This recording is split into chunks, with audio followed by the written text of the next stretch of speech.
قاضی صاحب بہت بہت شکریہ آپ کا، آپ نے وقت نکالا ہمارے لیے. Thank you very much. میرا پہلا سوال آپ سے یہ کہ امریکہ میں لوگوں کا سوال ہوتا ہے کہ مدرسہ ریفارم بڑا سننے کو ملتا ہے، تو اس حوالے سے آپ کی کیا تاثرات ہیں؟ میں سمجھتا ہوں کہ ہر چیز میں ہر وقت اصلاح کی اور بہتری کی گنجائش ہوتی ہے. تو اسی تناظر میں مدارس جن کی تاریخ صدیوں پہ محیط ہے اور ان کا بڑا ایک معاشرے کی تعمیر میں ایک کلیدی کردار ہے، تو اس وقت بدلتے ہوئے حالات میں سمجھتا ہوں کہ کچھ ان میں اصلاح کی گنجائش ہے.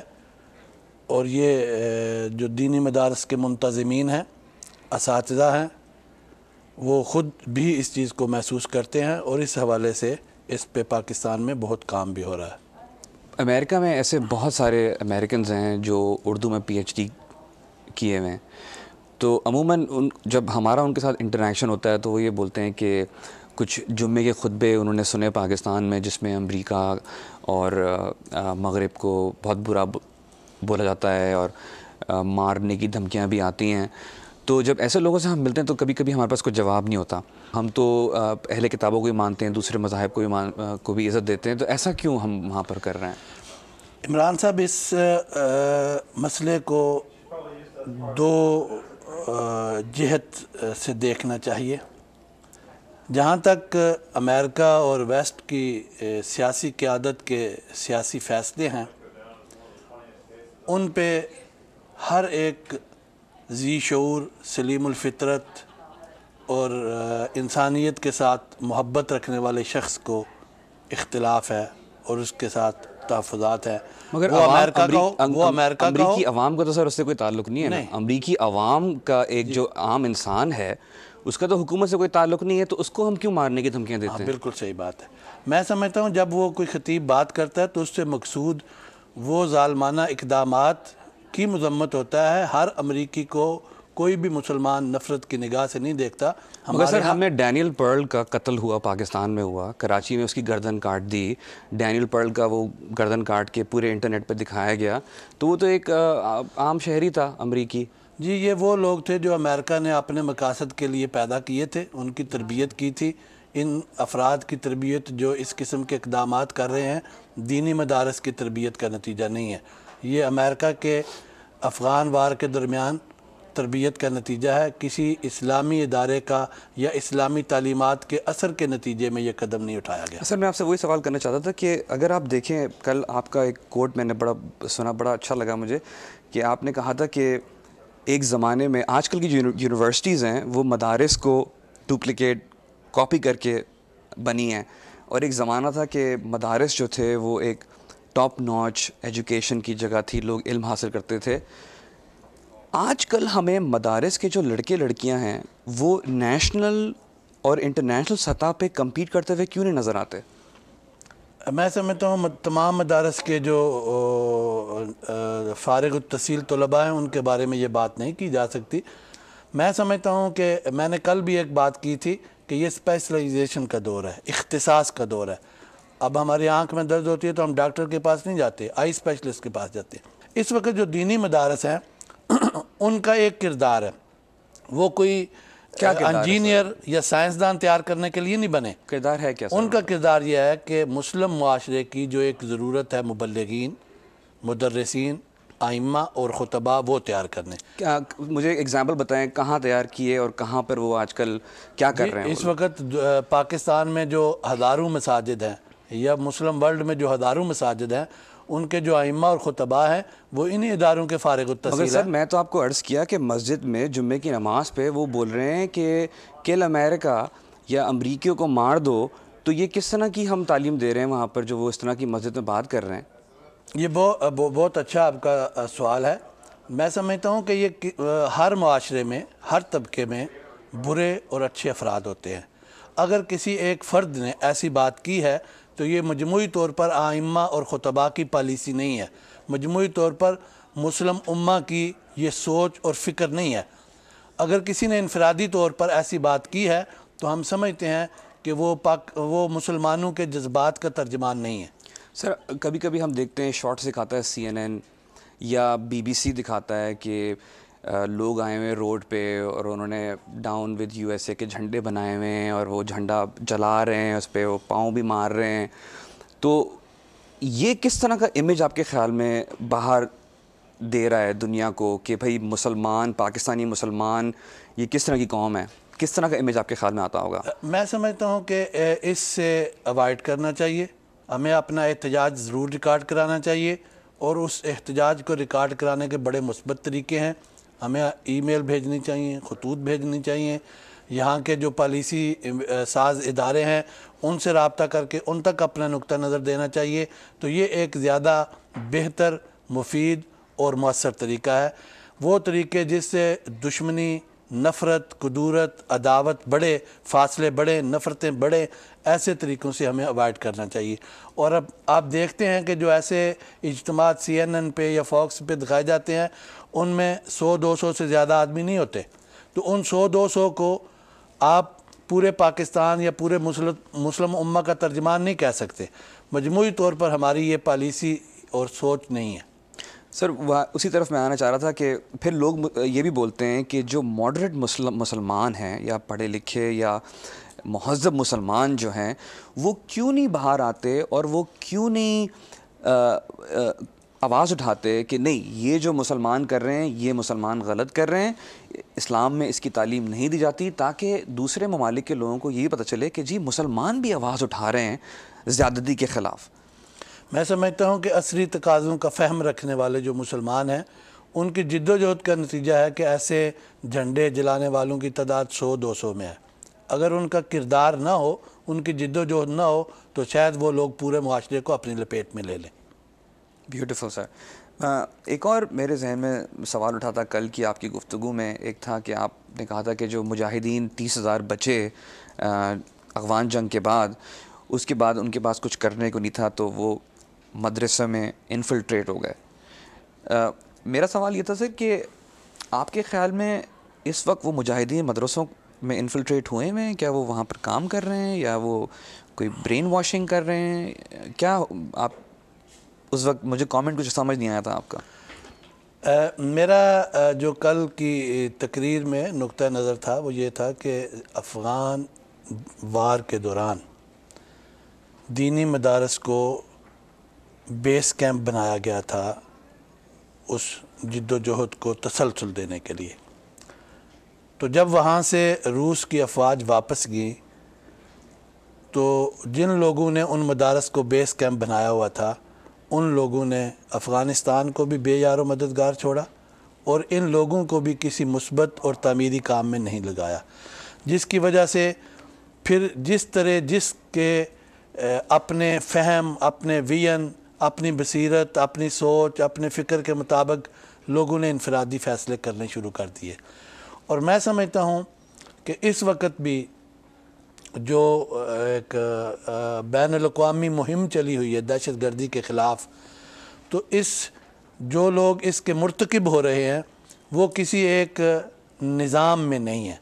یہ چھوٹے چھوٹے گروپ ہیں جن کی انفرادی کاروائیاں ہیں، اور یہ وہی گروپ ہیں جن کو ان قوتوں نے اس وقت پیدا کیا، ان کی تربیت کی، اور پھر اپنا مقصد پورا ہونے پر انہیں بے منزل اور بے راہ چھوڑ دیا. یعنی کہ آپ بول رہے ہیں کہ امریکہ نے ان کو سپورٹ دی اور جب جنگ ہو گئی تو وہ پھر چھوڑ دیا انہوں نے ان کو؟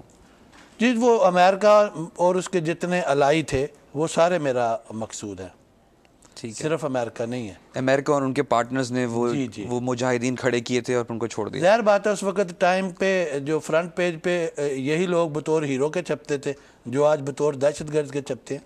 تو ایسا آپ کے خیال میں کیوں ہوا کہ ایک دم سے کچھ ہو گیا اور سارا ختم ہو گیا کنیکشن؟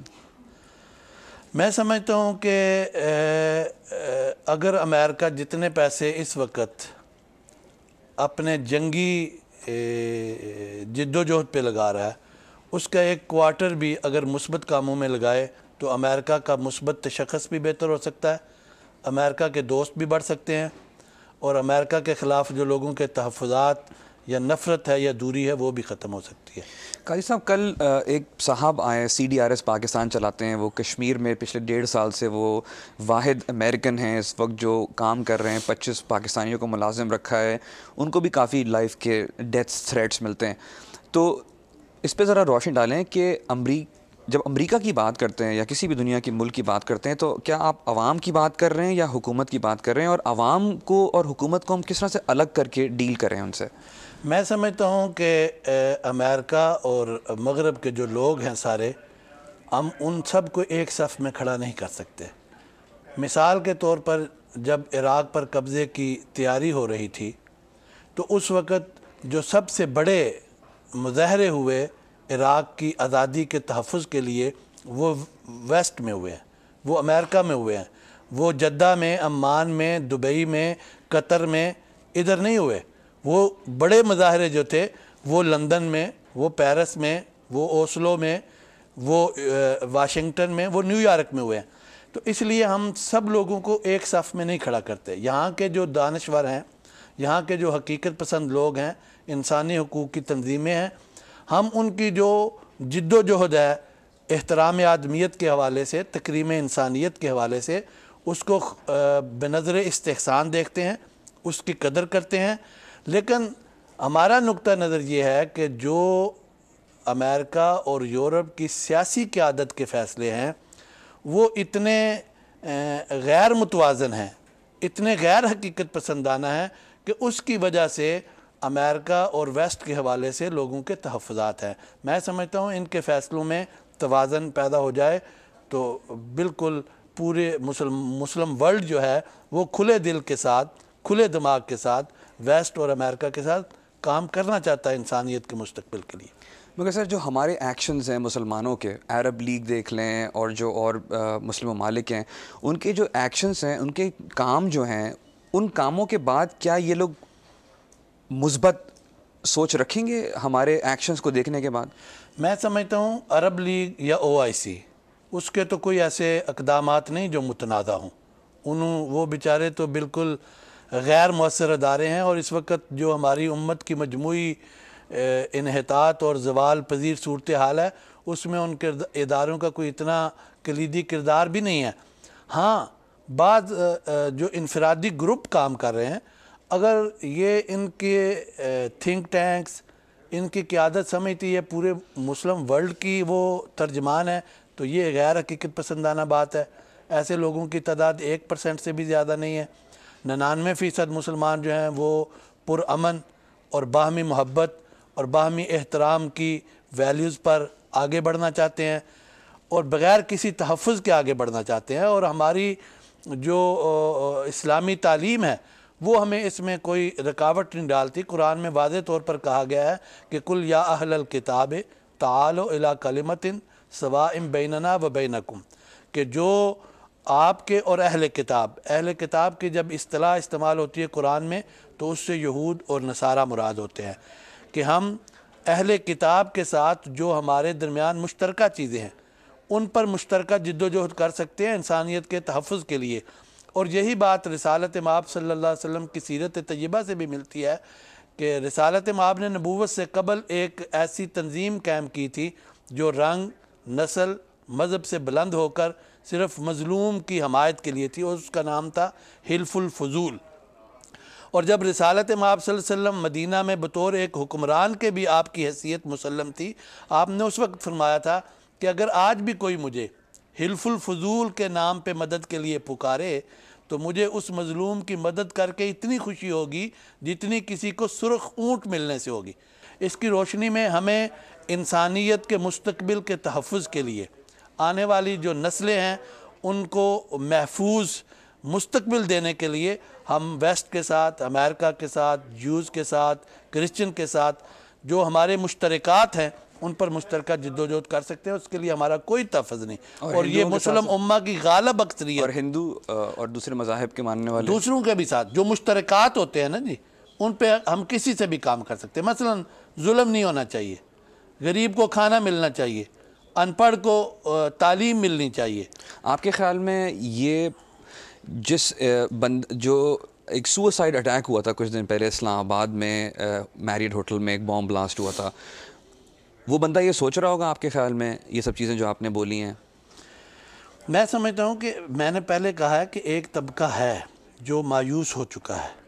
اب جب آپ عراق میں 6 لاکھ سے زیادہ آدمی 3 سال میں مار دیں گے، ان پر زندگی کا ساری سہولتیں سر وہ ایک الگ بات ہے، کیونکہ دیکھیں صدام حسین نے جتنے بھی بندے مارے کوئی مسلمان سامنے نہیں آیا بولنے کے لیے. جب کردوں پہ اس نے گیس ماری، کیمیکل بامنگ کری. اب دنیا بدل چکی ہے، ایک ڈفرینٹ انوائرمنٹ میں ہے. ظلم جہاں بھی ہوگا اس پہ آواز اٹھنی چاہیے. اچھا ایک اور چیز مجھے آپ سے پوچھنا تھا، اس کے بارے میں تھوڑی سی روشنی ڈالیں اس کے اوپر، کہ اگر مثال کے طور پہ اس وقت میں اور آپ یہاں بیٹھے ہوئے ہیں، گفتگو چل رہی ہے، اور یہاں پر ایک سوسائڈ اٹیک ہوتا ہے اور بم پھٹتا ہے اور میں اور آپ مر جاتے ہیں، گورے بھی مرتے ہیں ساتھ میں، آپ کے خیال میں یہ صحیح ہوا؟ یہ بات میرے خیال کی نہیں ہے. بات یہ ہے کہ وہ جو آدمی اس انتہا پہ پہنچ چکا ہے کہ اس کو اپنی زندگی بے معنی نظر آتی ہے، وہ اپنی زندگی پر موت کو ترجیح دے رہا ہے.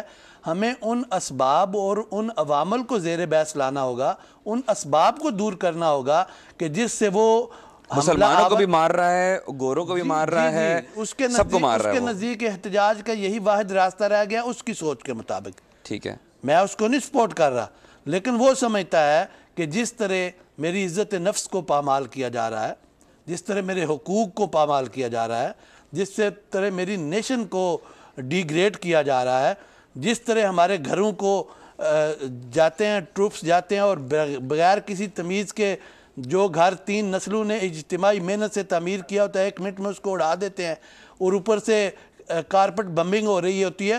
اس کو میری یہ لاجک نہیں سمجھ آتی، اور اس وقت تک نہیں سمجھ آئے گی جب تک ہم اپنے سیاسی فیصلوں میں توازن اور انصاف نہیں لائیں گے. میں اس کو سپورٹ نہیں کرتا، لیکن میں سمجھتا ہوں کہ اس کے فہم کے مطابق اس کے لیے اور کوئی آپشن نہیں ہے، اور اس کے لیے ضروری ہے کہ ہم ایسی فضا پیدا کریں جس فضا میں سیاسی قیادت کے فیصلوں میں بھی توازن آئے. تو آپ یہ کہہ رہے ہیں کہ اس کی پالیسی یہ ہے کہ آئے فار این آئے والی، کہ میری آنکھ کسی نے پھوڑی تو میں اس کی آنکھ پھوڑ دوں، یہ والی اسٹریٹجی آپ تجویز دے رہے ہیں؟ نہیں، وہ آنکھ کے بدلے میں آنکھ نہیں بیچارہ پھوڑ رہا، وہ اپنے آپ کو پھوڑ رہا ہے، اپنے آپ کو پھوڑ رہا ہے. ٹھیک ہے. مجھے یہ بتائیں قاضی صاحب کہ پاکستان میں جو صورتحال رہی ہے، عموماً یہ دیکھنے میں آیا ہے کہ مدرسوں میں لڑکے جو ہیں ان میں بڑا غصہ ہے، اور کافی مارم پیٹی بھی ہوتی ہے. ماں باپ جب سنتے ہیں کہ جی بچہ مدرسے میں جا رہا ہے، وہ 1 منٹ کے لیے ڈرتے ہیں. بچہ خود بھی کانپ رہا ہوتا ہے. یہ میں آپ کو اس لیے بول رہا ہوں کیونکہ میں خود پڑھ کے آیا ہوں، بچپن میں نے وہیں گزارا ہے اور بڑی پٹائیاں اور مارے کھائی ہیں. تو ایسا کیوں ہے ہمارے مدارس میں اتنا، یعنی کہ جبر کیوں ہے؟ ایک اگر آپ کسی چیز سے اگری نہیں کرتے تو ایک عام انسان کی طرح ہم ڈسکشن کر سکتے ہیں، تو اس طرح سے کیوں نہیں وہاں پر تعلیم جاری؟ مار کے کیوں، ڈنڈوں سے کیوں پڑھایا جاتا ہے؟ ہمارے مدارس میں بھی کچھ کوتاہیاں ہیں. اگر کوتاہیاں نہ ہوں تو میں آج یہاں امریکہ میں آپ کے ساتھ بیٹھ کے کیوں ڈسکس کر رہا ہوں، ICRD کے ساتھ کیوں ڈسکس کر رہا ہوں. کل جو ہم نے لیکچر دیے ہیں، دوست تشریف لائے ہیں، ان کے ساتھ مشاورت بے معنی ہے. کچھ کمیاں کوتاہیاں ہیں، ان کو دور کرنا چاہیے. اور اب جیسے ایک سلوگن ہے پاکستان میں، مار نہیں پیار، ہر سکول کے باہر لکھا ہوتا ہے. اور میں سمجھتا ہوں کہ اس وقت جو انسان تشدد کو سمجھتا ہے کہ اس سے تعلیم بہتر دی جا سکتی ہے، وہ رسالت مآب صلی اللہ علیہ وسلم کی حیات طیبہ سے باخبر ہے. آپ کے پاس حضرت انس 10 سال خادم رہے ہیں اور سیکھنے کے لیے ساتھ رہے ہیں. وہ فرماتے ہیں کہ مجھے 10 سال میں مجھ سے بڑی غلطیاں بھی ہوئیں، لیکن کسی مرحلے پر رسالت مآب صلی اللہ علیہ وسلم نے مجھے ڈانٹا نہیں، میرے ساتھ تلخی سے نہیں پیش آئے. تو جو ہمارے مدرسین ہیں انہیں رسالت مآب صلی اللہ علیہ وسلم اور حضرت انس کے درمیان جو طریقہ تدریس تھا اس کو پیش نظر رکھنا چاہیے. اور اگر کسی مدرسے میں ایسی بات ہے تو اس کی اصلاح ہونی چاہیے. قاضی صاحب آپ کے خیال میں کیا یہ تو نہیں ہوا کہ اسلام یا قرآن کے جو اصل معنی ہیں اس کو سمجھ نہیں پا رہے لوگ، اس کو مس انڈرسٹینڈ کر رہے ہیں یا مس انٹرپریٹ کر رہے ہیں، یا اس سینچری کی چیزیں جو تھیں وہ آج کے دور میں لگانا چاہ رہے ہیں جس کی وجہ سے یہ مسائل پیدا ہو رہے ہیں؟ آپ کے خیال میں ایسا تو کچھ نہیں ہو رہا؟ نہیں، سینچری وینچری کی کوئی بات نہیں. نبی کریم صلی اللہ علیہ وسلم پہ جب نبوت و رسالت کی تکمیل ہوئی ہے تو اس کے بعد کوئی فکری ارتقا نہیں ہوا انسانیت میں. میں آپ سے اس لیے بول رہا ہوں کیونکہ یہاں پر میرے پاس ایک کوٹ ہے ڈاکٹر اکبر احمد کا جو انہوں نے پچھلے دن دیا ہے، اور وہ کوٹ یہ ہے کہ ایک حدیث ہے رسول اللہ صلی اللہ علیہ وسلم کی جس میں وہ یہ کہہ رہے ہیں کہ ایک اسکالر کے پین کی سیاہی میں زیادہ دم ہے بنسبت ایک مجاہد کے خون میں. تو اگر یہ 1400 سال پہلے رسول اللہ صلی اللہ علیہ وسلم نے یہ بات کہی ہے تو ہم لوگ کیا سیکھ رہے ہیں، کیا کر رہے ہیں ہم لوگ پھر؟ دیکھیں جی، یہ جو علمی کاوش ہوتی ہے اس کی اپنی ایک اہمیت ہے جس کی افادیت سے کوئی انکار نہیں کر سکتا. لیکن رسالت مآب صلی اللہ علیہ وسلم کی زندگی میں جہاں صفہ یونیورسٹی نظر آتی ہے، جس کو ہم اصحاب صفہ کہتے ہیں، تو وہاں بدر اور حنین بھی نظر آتے ہیں. تو میں سمجھتا ہوں کہ علمی ترقی بہت ضروری ہے، اور ہمارا اس وقت جو زوال اور انحطاط ہے وہ علمی کم مائگی کی وجہ سے ہے. ہمیں اپنی علمی انحطاط کی طرف توجہ دینی چاہیے، لیکن اس کے ساتھ ساتھ ہماری سرحدیں غیر محفوظ ہیں. آج عراق پہ کیوں قبضہ ہو گیا؟ کہ ہمارے پاس امریکہ جتنی عسکری طاقت نہیں ہے. اگر ہمارے پاس عسکری طاقت ہوتی تو عراق پہ قبضہ نہ ہوتا، افغانستان پہ قبضہ نہ ہوتا، انڈیا ہمیں پاکستان کو اس طرح آنکھیں نہ دکھاتا.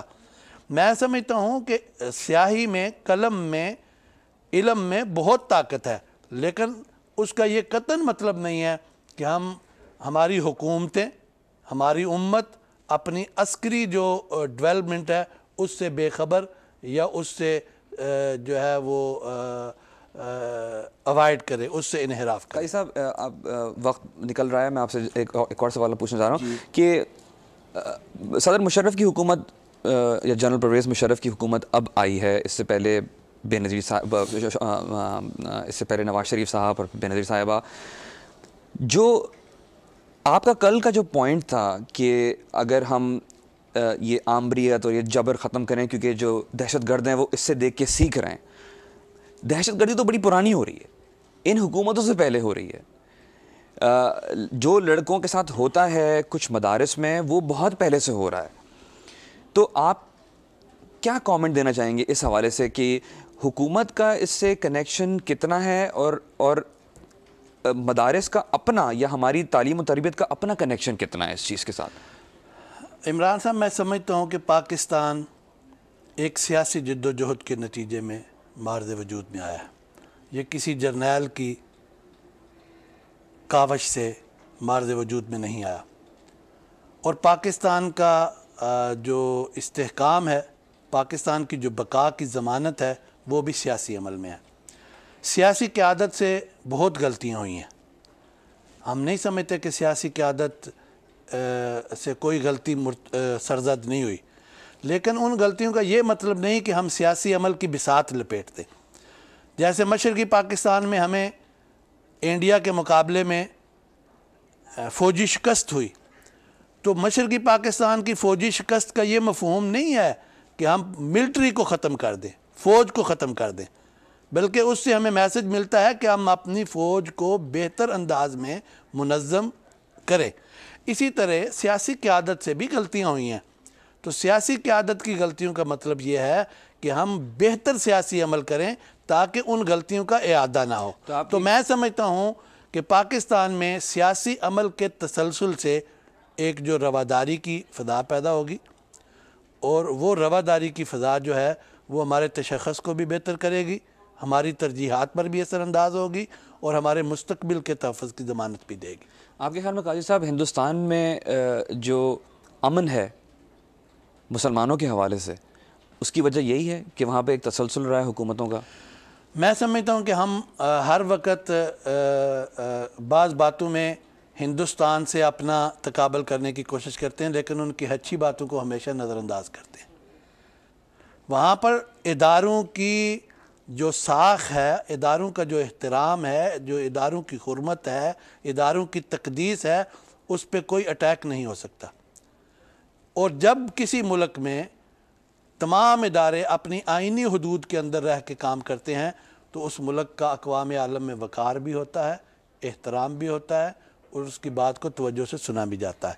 تو میں سمجھتا ہوں کہ اس وقت ہندوستان میں ہماری بنسبت جو ادارے ہیں وہ بہت بہتر پوزیشن میں ہیں، ان اداروں کا ایک تقدس ہے ان کے ذہنوں میں، اور ہمیں اس بات میں بھی پاکستان کو ہندوستان سے مقابلہ کرنا چاہیے، اور اپنے ہاں بھی تمام لوگوں کو اپنی اپنی آئینی حدود کے اندر رہتے ہوئے کام کرنا چاہیے۔ اور اگر ہم پاکستان میں اداروں کا تقدس اور حرمت اس معیار پہ لے آئیں جو ہندوستان میں ہے، تو ہمارے بہت سے مسائل جنم لینے سے پہلے ہی ختم ہو جائیں۔ قاضی صاحب، میرا آخری سوال آپ سے بہت ضروری سوال ہے۔ کل آپ نے بڑی خوبصورت ایک بات بولی، آپ نے بہت ساری اچھی باتیں بولی، کل ایک نہیں بولی، مگر ایک بات جو میرے دل کو لگی ہے اور جو میں آپ سے پوچھ چاہ رہا ہوں کہ آپ نے کل بولا کہ مدارس میں یا کسی بھی ایجوکیشن انسٹیٹیوشن کے حوالے سے یہ بہت ضروری ہے کہ وہاں پر بین المذاہب کی ہم بات کریں، وہاں پر ہم اس چیز کو سامنے لے کے آئیں کہ رب العالمین ہے، رب المسلمین نہیں ہے۔ آخری میں اس پہ آپ کیا کامنٹ دینا چاہیں گے؟ میں سمجھتا ہوں اسلام کی ساری تعلیمات انسانیت کے احترام اور آدمیت کی تکریم پہ بیس کرتی ہیں۔ اسلام نے کہیں کسی کو بائی فورس مذہب کی تبدیلی کا جو ہے اجازت نہیں دی۔ بڑا واضح حکم ہے، لا اکراہ فی الدین، کسی کو بائی فورس آپ دین کی تبدیلی پہ مجبور نہیں کر سکتے۔ اور آپ کے معاشرے میں جو دوسرے ادیان اور مذاہب کے لوگ ہیں، ان کے لیے یہ انوائرمنٹ ہے کہ سورہ کافرون 30واں سپارہ، لکم دینکم ولی دین، ہر ایک کو اپنے اپنے افکار اور نظریات کے مطابق اس اپنے ڈھب میں زندگی گزارنے کی آزادی ہے۔ تو میں سمجھتا ہوں قرآن تو ہمیں یہی درس دیتا ہے، اور یہ درس ضرور ہمارے مدارس کے اندر اس پہ فوکس ہونا چاہیے۔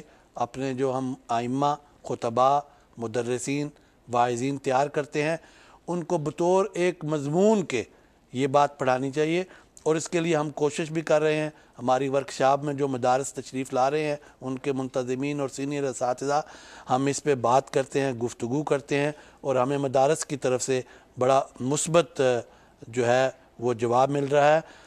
اور میں آپ کے اس معزز پلیٹ فارم کی وساطت سے بھی جن منتظمین یا اساتذہ تک ہم براہ راست نہیں پہنچ سکے، یہ کہنا چاہوں گا کہ دنیا میں اسلام کے مثبت تشخص کو اجاگر کرنے کے لیے دنیا میں دوسرے جو ادیان اور مذاہب ہیں، ان کی قیادت اور ان کے ماننے والوں کا احترام ضروری ہے۔ اس کو ہمیں ہر وقت رسالت مآب صلی اللہ علیہ وسلم کی حیات طیبہ کی روشنی میں پیش نظر رکھنا چاہیے۔ قاضی صاحب، آپ کا بہت بہت شکریہ، تھینک یو سو مچ کہ آپ نے ہمیں جوائن کیا، اپنا وقت نکالا، آپ واشنگٹن آئے اور ہم سے ملے خبروں سے آگے کے لیے۔ آپ کا بہت بہت شکریہ، اور ہم آپ کو بیسٹ وشز دیتے ہیں اور دعا کرتے ہیں کہ جس مشن پہ آپ نے جو قدم لیا ہے انٹرفیتھ ڈائلاگ اور بین المذاہب کے حوالے سے جو آپ کام کر رہے ہیں، کرسچنز اور جیوز اور مسلمان کو آپس میں ایک دوسرے کو ملانے کی جو کوشش کر رہے ہیں آپ، اس میں آپ کو کامیابی حاصل ہو۔ آپ کے ادارے کے اس تعاون سے ہماری کمٹمنٹ میں مزید جو ہے وہ بہتری آئے گی، اور ہم تو ہر فرد اور ہر ادارے کا اس نوبل کاز کے لیے تعاون چاہتے ہیں، اور جب تک کولیکٹیو ایفرٹ نہیں ہوتی شاید ہم منزل تک نہ پہنچ سکیں۔ میں آپ کے ادارے کا ایک دفعہ پھر شکر گزار ہوں، جنہوں نے مجھے یہ موقع دیا کہ میں اپنے افکار، اپنے نظریات، اپنے خیالات لاکھوں لوگوں تک پہنچا سکوں۔ Thank you very much. آپ کا بہت بہت شکریہ قاضی صاحب۔